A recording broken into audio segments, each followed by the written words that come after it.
Olá, Deus abençoe você, Deus abençoe sua vida, que Deus venha abençoar a sua família, seus passos, e seja onde você estiver agora, que você venha a ser abençoado pelo nosso Deus, em nome de Jesus. Pessoal, estamos aqui para mais um momento de reflexão dentro da Palavra de Deus e já quero convidá-lo a estar se inscrevendo no nosso canal.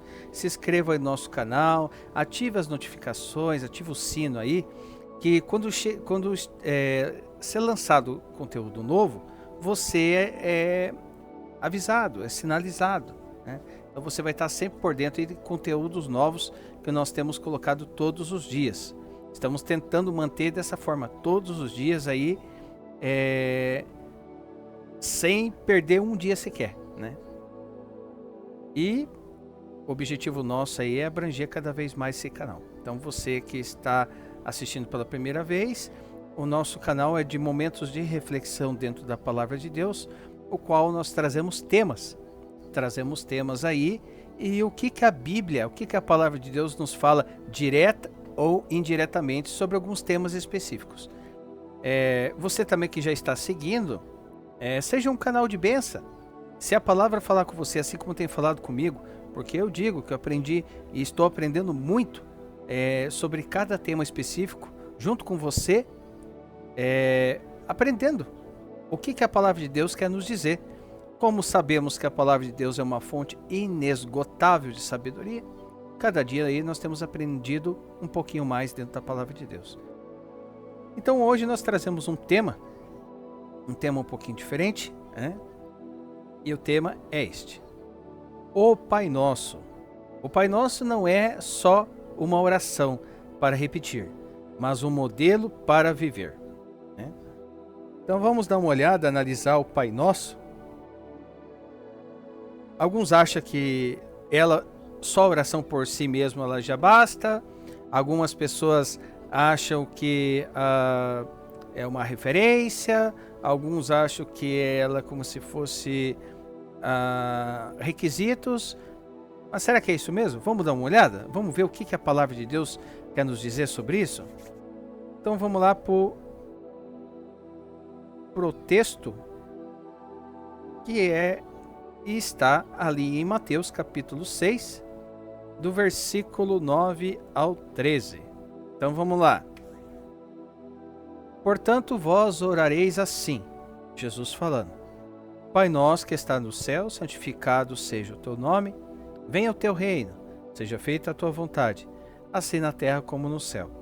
O pão nosso de cada dia nos dá hoje, e perdoa nossas dívidas, assim como nós perdoamos aos nossos devedores.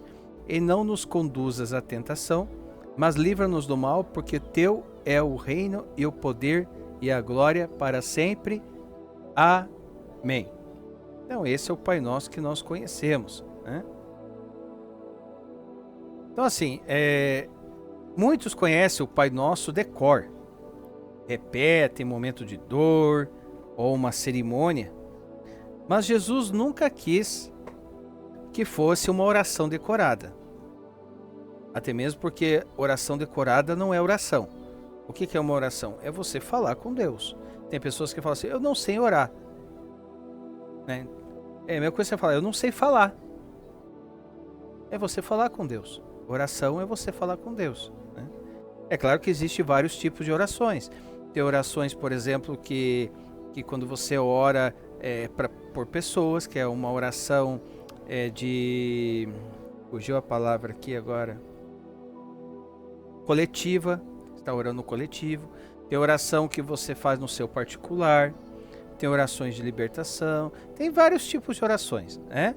Mas oração, o que é? Você falar com Deus, né? É você se comunicar com Deus de coração, né? Ora, ação, né?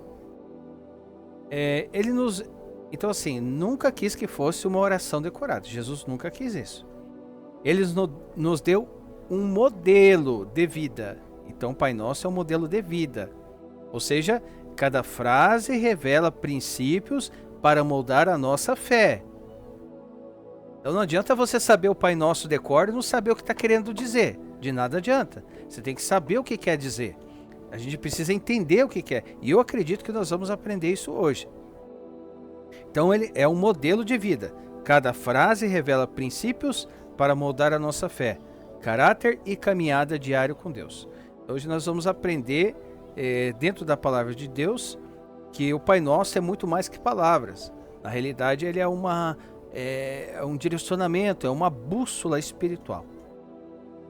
Então vamos lá. Primeiro ponto. Pai Nosso que estás no céu. Reconhecemos Deus como Pai, próximo, amoroso e relacional. Tem uma referência ali no livro de Romanos, capítulo 8, versículo 15. Romanos, capítulo 8, versículo 15, que diz assim, ó: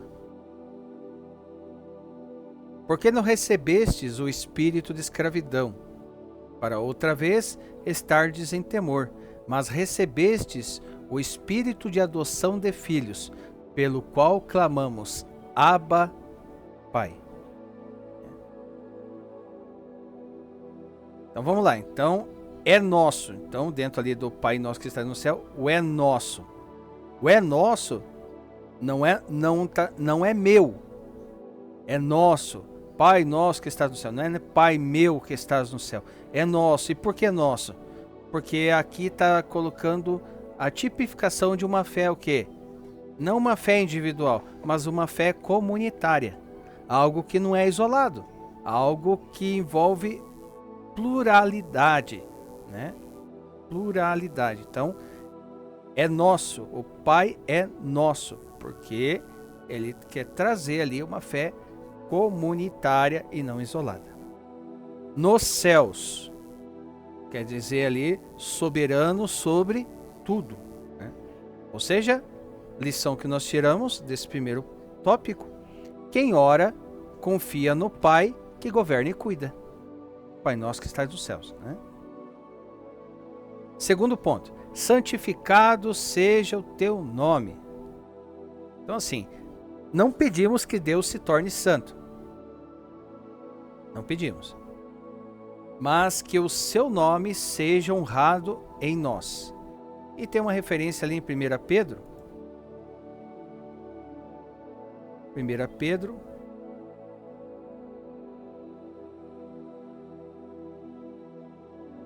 Pedro. Aqui. 1 Pedro, capítulo 1, 15 e 16. Que diz assim: Mas como é santo aquele que vos chamou, sede vós também santos em toda maneira de viver. Porquanto está escrito, sede santos, porque eu sou santo. Né?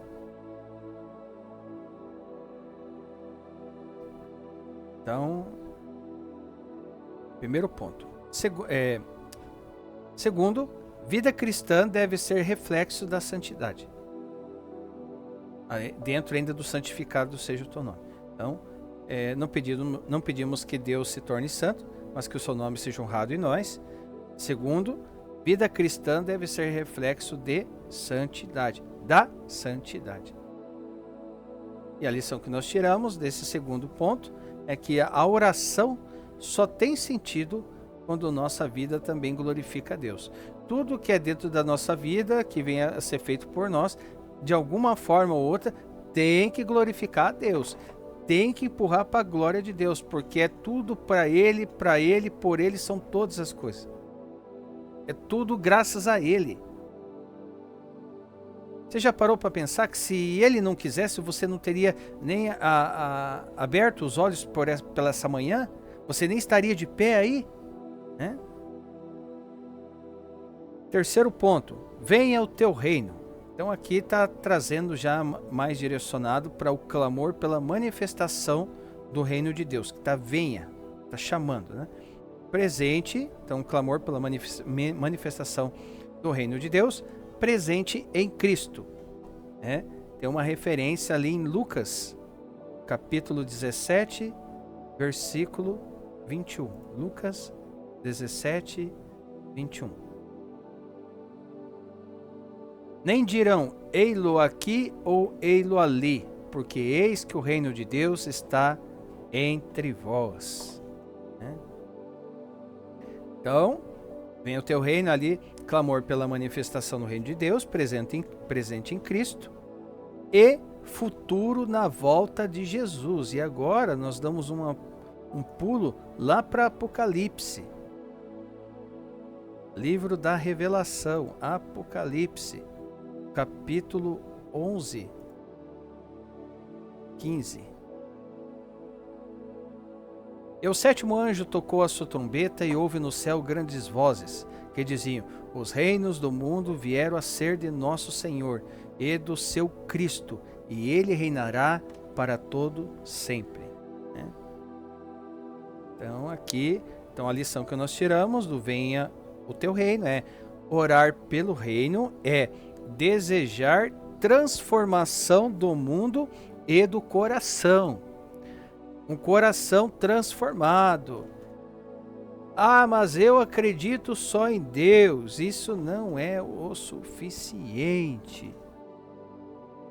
Tem pessoas que acham que vão chegar lá na eternidade só pelo fato de acreditar. Acreditar por acreditar, até o diabo acredita. Mas vamos lá. Quarto ponto é: seja feita a tua vontade.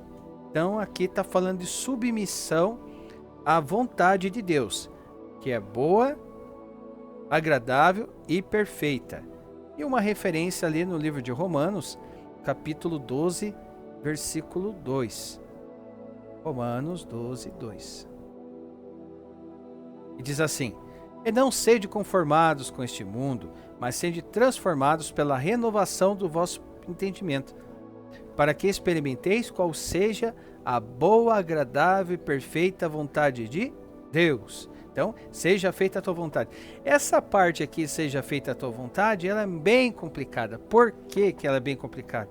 Porque muitas pessoas falam assim: Senhor, que seja feita a tua vontade sobre a minha vida. Só que essa vontade que muitas pessoas falam que é para ser feita por Deus na vida dele, não é, ele não quer, ou ela não quer que seja exatamente do jeito que Deus quer, mas ela quer mudar, transplantar a vontade dela como se fosse a vontade de Deus. É por isso que nós devemos ter discernimento do qual é a vontade de Deus. Deus tem uma vontade que muitas das vezes ela não é coerente com a nossa vontade. A nossa vontade é uma, a vontade de Deus é outra.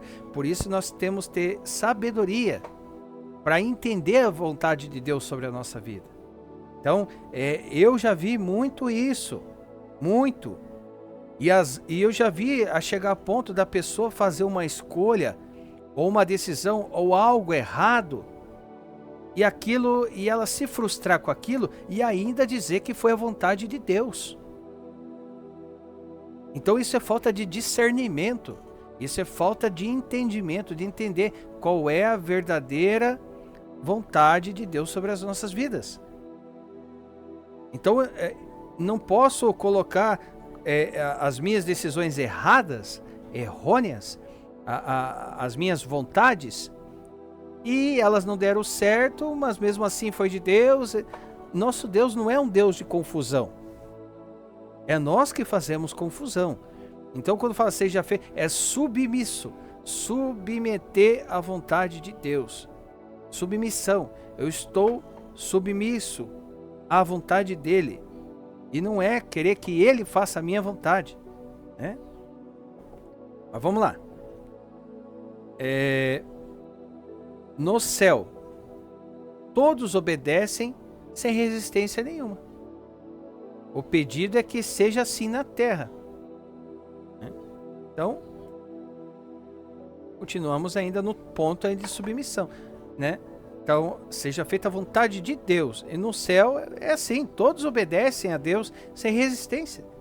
E aqui na terra, o pedido é que seja assim aqui na terra também. Qual que é a lição que nós tiramos? Orar, falar com Deus, não é convencer Deus da nossa vontade, mas nos render à vontade dele.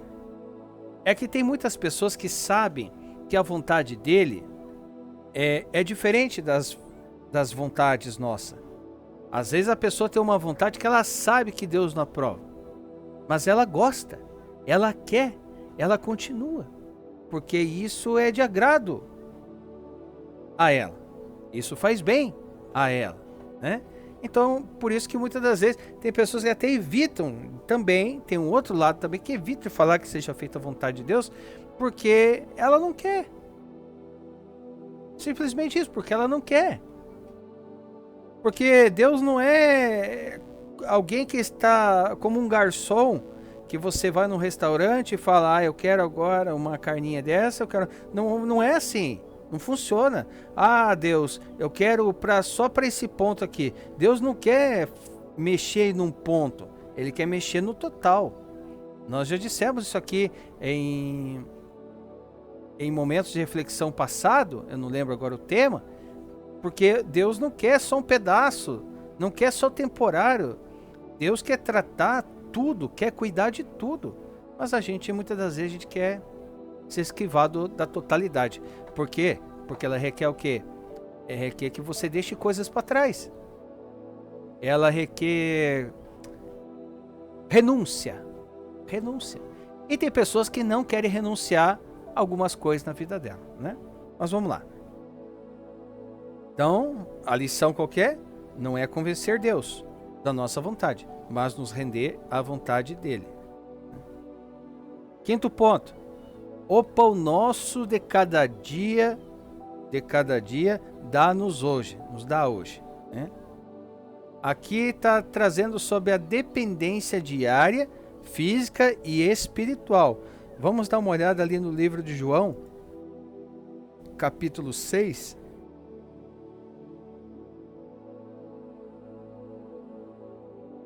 Versículo 35.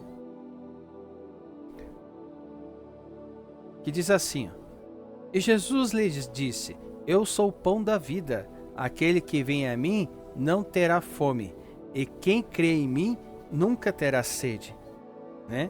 Então, assim, o pão nosso de cada dia dá-nos hoje, está falando de uma dependência diária, física e espiritual.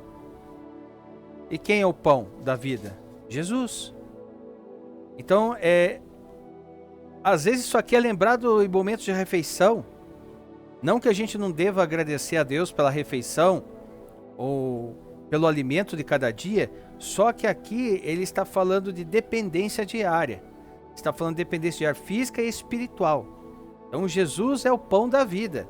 Aquele que vem a mim não terá fome, e quem crê em mim nunca terá sede. Ou seja, quem vinha a mim, quem ia até ele, não terá nem fome nem sede, né? Outro ponto, sem ansiedade pela manhã. Então é cada dia, a cada dia. E tem uma referência ali no livro de Mateus, capítulo 6, versículo 34.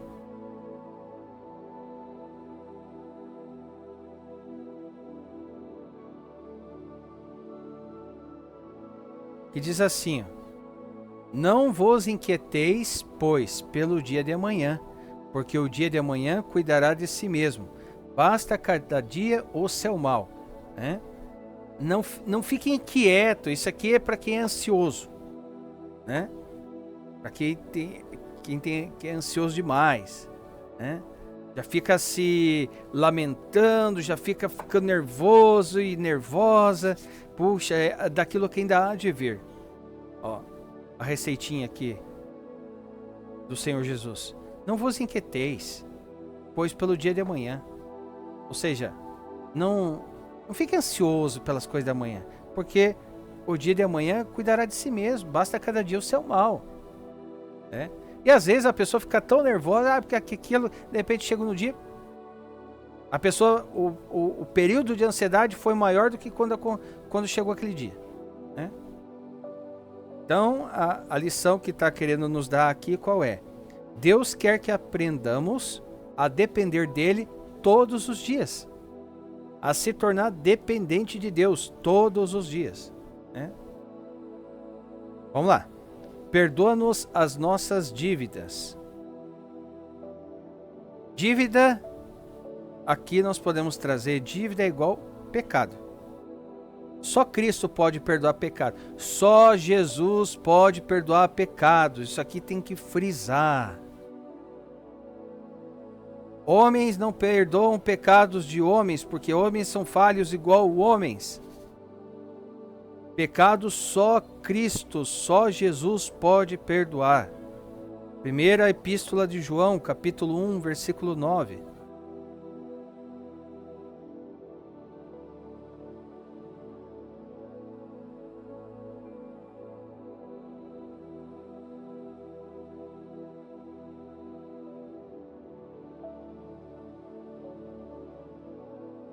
Frisa isso aqui.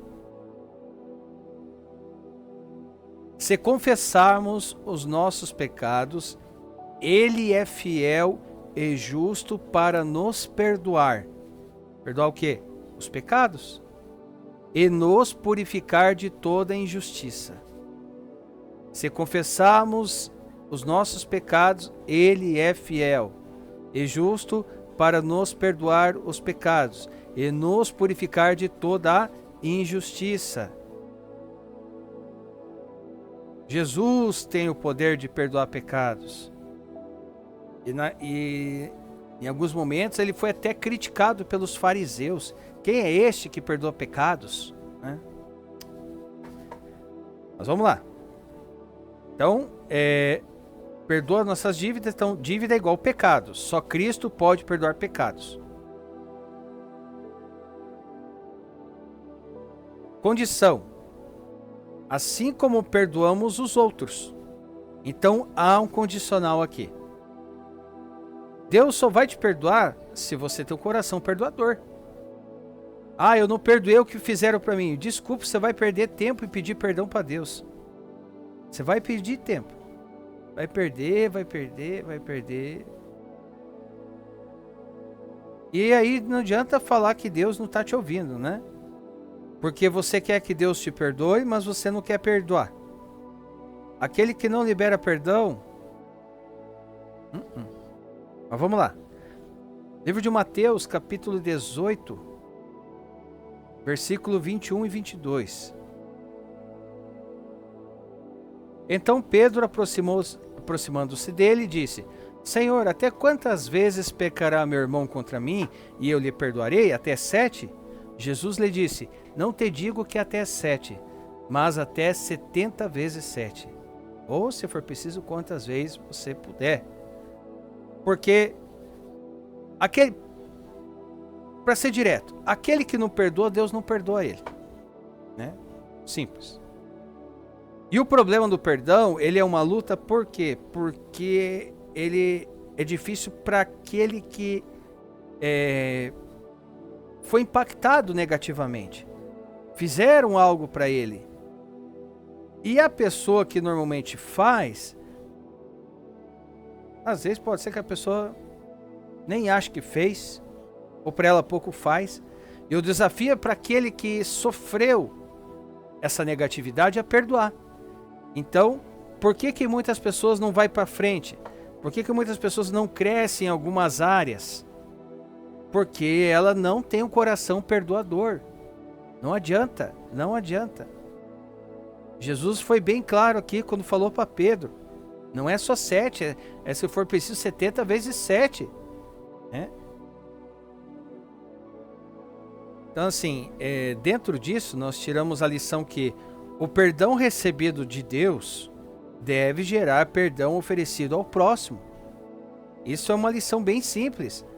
O perdão recebido de Deus deve gerar perdão oferecido ao próximo. Deus me perdoa, eu vou perdoar. É automático.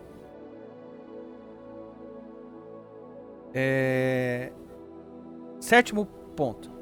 Não nos deixei cair em tentação, mas livra-nos do mal. Aqui tá trazendo um reconhecimento da nossa fragilidade humana. Um reconhecimento da fragilidade humana. Porque todos nós somos pecadores. E todos nós estamos sujeitos a pecar, falhar, errar. Então aqui está trazendo reconhecimento da fragilidade humana. Pedimos proteção contra o pecado e contra o maligno. Então são 2 pontos: reconhecimento da fragilidade humana e pedimos proteção contra o pecado e contra o maligno, né? E a lição que nós tiramos qual que é? A oração é também uma arma espiritual contra Satanás, né? O inimigo das nossas almas, né? 8º ponto: teu é o reino, o poder e a glória. Aqui já é um encerramento. Encerramos com adoração. Adoração. Outra: reconhecemos que tudo pertence a Deus. 1 Crônicas, capítulo 29, versículo 11. Vamos dar uma olhadinha ali. 1 Crônicas, capítulo 29, versículo 11. Tua é, Senhor, a magnificência e o poder e a honra e a vitória e a majestade, porque teu é tudo quanto há nos céus e na terra. Teu é, Senhor, o reino, e tu te exaltaste por cabeça sobre todos. É reconhecer a grandeza do nosso Pai. Então, teu é o reino, o poder e a glória. A lição que nós tiramos qual que é? A oração começa e termina em Deus, não em nós. Começa e termina em Deus. E através disso, de toda essa análise, de tudo isso que nós aprendemos dentro do Pai Nosso, qual que é a conclusão que nós tiramos? Que é assim: o Pai Nosso não é um texto para ser repetido mecanicamente. É um modelo de vida. O Pai Nosso é um modelo de vida. Ensina a depender de Deus, a perdoar, a resistir ao mal e a viver para a glória dele. Quem ora o Pai Nosso, de verdade, não apenas fala com Deus, mas é transformado por ele. Ou seja, portanto, assim, que nossa vida seja prova de que o Pai Nosso não é só oração repetida, mas um estilo de vida dos filhos de Deus. Esse aqui é para marcar, que a nossa vida seja a prova de que o Pai Nosso não é só uma oração repetida, mas um estilo de vida dos filhos de Deus.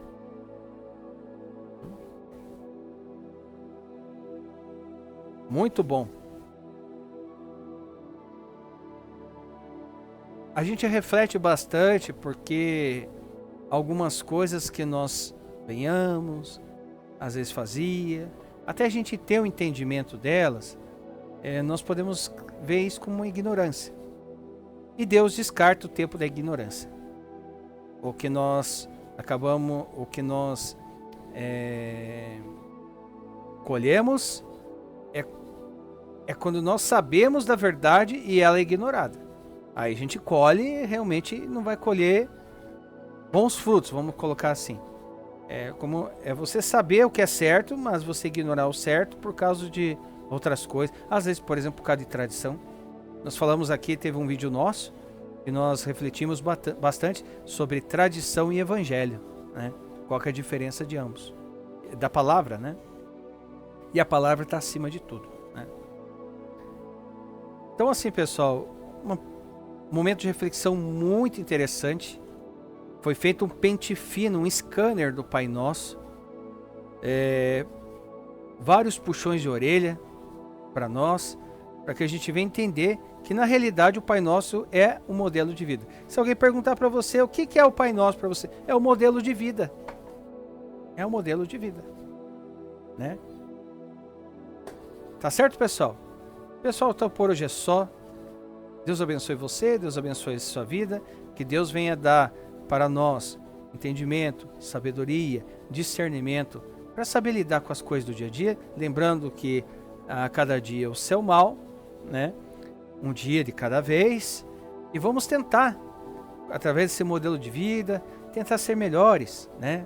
Sempre enfatizo isso, não um melhor que o outro, não um para crescer em cima do outro, não um para um se achar em cima do outro, mas para que venhamos ser melhores, para que tudo aquilo das nossas ações venha ser refletido a Cristo, Deus, nas nossas ações, né? E se essa palavra ela falou com você, como ela falou comigo, que eu aprendi demais nesse momento de reflexão, compartilhe, mande para alguém, compartilhe, seja um canal de bênção. Faça a diferença na vida de alguém, tá bom?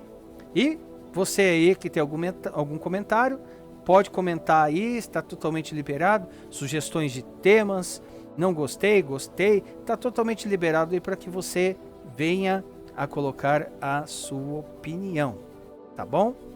Pessoal, Deus abençoe vocês, Deus abençoe os seus passos e eu te aguardo no nosso próximo momento de reflexão, se assim o nosso grande Deus permitir, em nome do Senhor Jesus.